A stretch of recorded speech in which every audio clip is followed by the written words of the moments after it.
ధర్మం, న్యాయం, సేవ మూల సిద్ధాంతాలుగా కంచి పీఠాన్ని జగద్గురువు శ్రీ ఆదిశంకరాచార్యులు తమిళనాడులో స్థాపించారు. నాటి నుంచి నేటి వరకు హిందూ ధర్మ పరిరక్షణకు కృషి చేస్తుంది ఈ సంస్థ. అన్య మతాల నుంచి హిందూ మతానికి ముప్పు వాటిల్లిన సమయంలో సదాశివుడి రూపమైన ఆదిశంకరాచార్య భూలోకంలో జన్మించారని భక్తుల నమ్మకం, విశ్వాసం.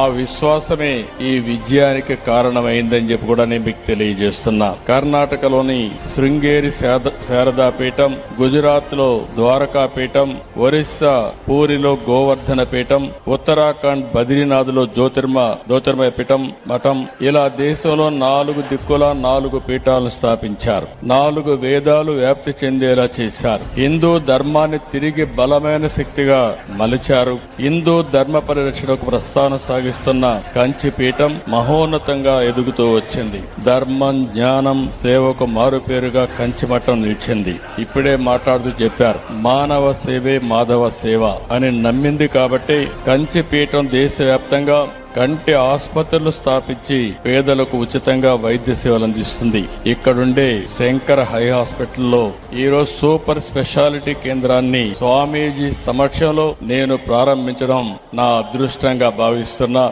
ధర్మం, న్యాయం, సేవ మూల సిద్ధాంతాలుగా కంచి పీఠాన్ని జగద్గురువు శ్రీ ఆదిశంకరాచార్యులు తమిళనాడులో స్థాపించారు. నాటి నుంచి నేటి వరకు హిందూ ధర్మ పరిరక్షణకు కృషి చేస్తుంది ఈ సంస్థ.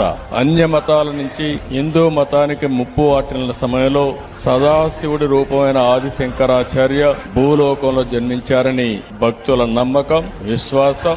ఆ విశ్వాసమే ఈ విజయానికి కారణమైందని చెప్పి కూడా నేను మీకు తెలియజేస్తున్నా. కర్ణాటకలోని శృంగేరి శారదా పీఠం, గుజరాత్ లో ద్వారకా పీఠం, ఒరిస్సా పూరిలో గోవర్ధన పీఠం, ఉత్తరాఖండ్ బద్రీనాథ్ లో జ్యోతిర్మయ పీఠం మఠం, ఇలా దేశంలో 4 దిక్కుల 4 పీఠాలను స్థాపించారు. 4 వేదాలు వ్యాప్తి చెందేలా చేశారు. హిందూ ధర్మాన్ని తిరిగి బలమైన శక్తిగా మలిచారు. హిందూ ధర్మ పరిరక్షణకు ప్రస్థానం సాగిస్తున్న కంచి పీఠం మహోన్నతంగా ఎదుగుతూ వచ్చింది. ధర్మం, జ్ఞానం, సేవకు మారు పేరుగా కంచి మఠం నిలిచింది.